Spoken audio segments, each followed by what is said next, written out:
سلام، من محمد ورزیده هستم. به کانال موباتون خوش اومدید. این اولین ولاگیه که میسازم و میخوام اختصاصش بدم به بندی که باش بزرگ شدم و امروز که در آستانه 40 سالگی هستم تبدیل شدم به خانواده من. ما سالها پشت سر هم داشتیم اجرا میکردیم، کنسرت‌های مختلفی داشتیم، اما خب به دلایلی از یه زمان داستان کنسرت‌ها یه جورایی به هم خورد و دیگه نتونستیم روی استیج بریم. الان یه فرصتی پیش اومده که بعد از هولوش 5 سال دوباره با این دوستان دور هم جمع بشیم و چند تا ترک رو داخل استودیو ضبط بکنیم. این ماجرا خیلی واسه خودم هیجان انگیزه به دلیل اینکه خب دوستای صمیمی خودم رو میبینم. خب بذاریم من اینوری بشم.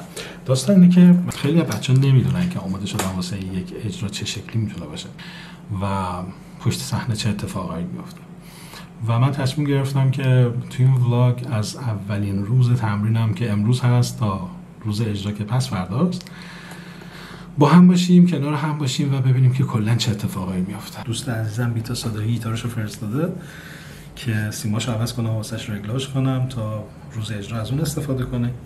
گیتارهای خودم موضوعشون خیلی داغونه، خیلی وقتی که سیماشون عوض نشده و اولین کاری که باید بکنم اینه که به اون گیتار رسیدگی بکنم. این گیتار بیتاست، اکشنش بالاست، دستش هم تاب داره، فکر میکنم خیلی کار داره.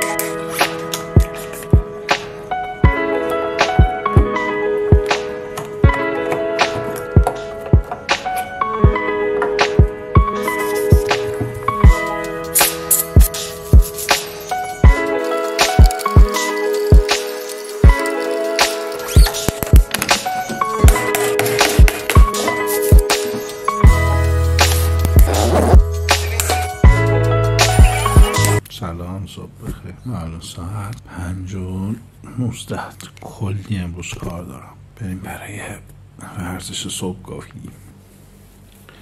خب بریم برای یه روز خفن، چون من بیرون یه خورده مشکل دارم با فیلم برداری. احتمالا بیرون رو با گوپرو میگیرم.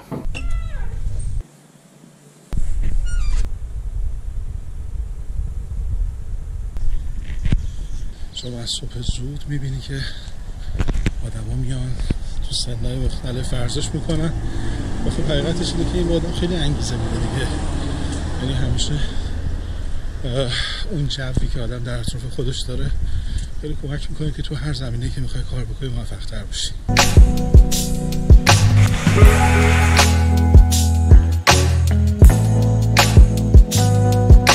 7:50 سریع به اینستاگرام بزنم، این صبحانه رو بخورم. از 9 کلاس دارم تا 9 شب. امروز هم هوا خوبه، فکر میکنم با دوچرخه برم.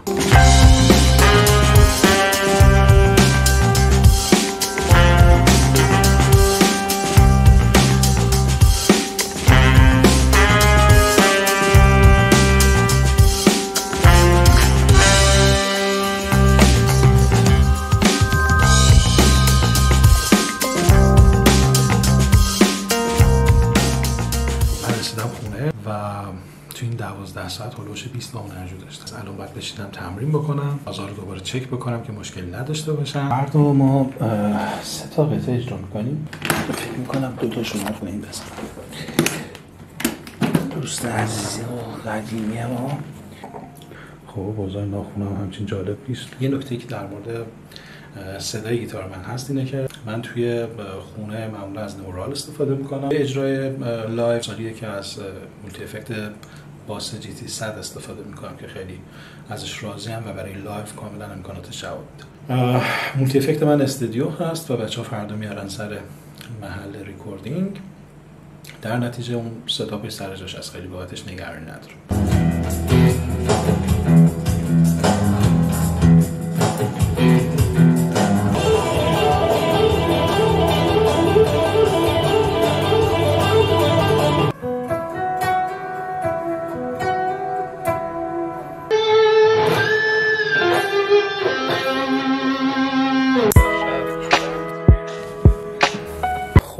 ببینیم که باید با خودمون چیا ببریم.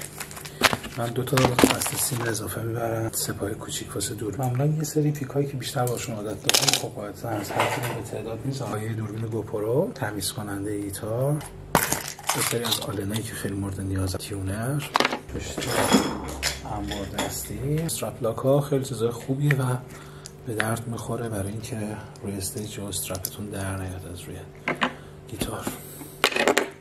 بعد اونجا به خاطر سیستم برقش نویز داشته باشیم روی گیتار، واسه همین من همیشه یه نویز ریدیوسر با خودم دارم. چیز به درد بخوریه. استرپ من که به 2 تا کابل نیاز دارم، یه کابل اضافه هم با خودم میذارم. کابلم معمولا اینجوری جمع میکنم، یعنی سر کابل میگیرم تو دستم، اینو به این صورت میچرخونم و میدونید که این درست بستن و باز کردن کابل خیلی توی عمرش تاثیر میذاره. یعنی شما میتونید از یه کابل چندین سال استفاده کنید بدون اینکه خراب بشه.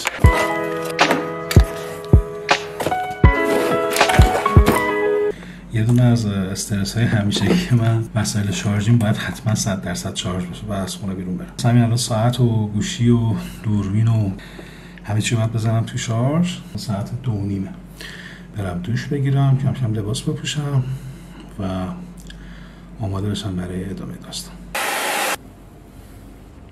خب الان آیدین به من زنگ زد و تا چند دقیقه دیگه به من میرسه. همه چیز دارم چک کردم و کوله پشتی و خب از جایی که ما ستی ساز داریم بتونم یه تک ببرم خیلی خوبه.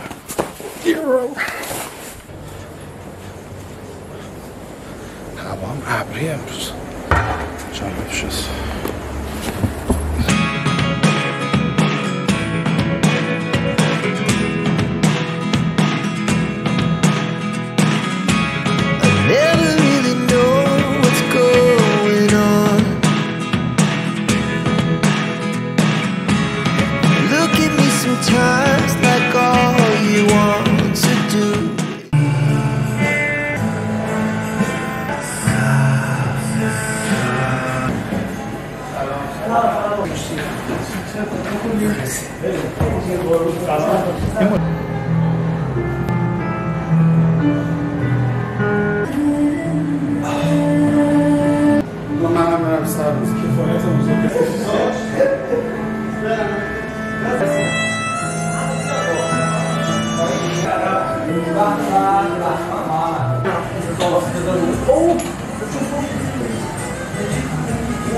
کتاب خون بود، ادیب بود.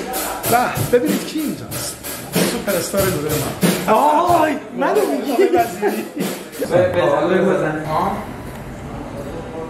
الان چی دیدم؟ الان ساعت 8:15. ما دیگه تمرین ستاپمون تموم شد. آیدین دنبال چه میگردی؟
پخش میشه خانم صادقی هستم. خانم صادقی هستن.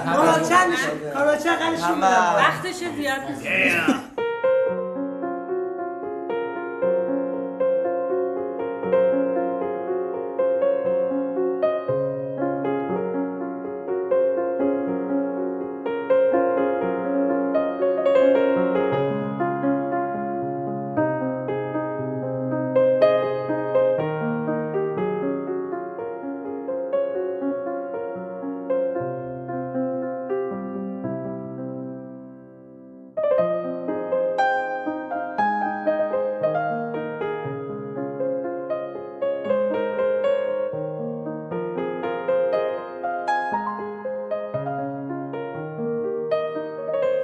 بالاخره رسیدی خونه.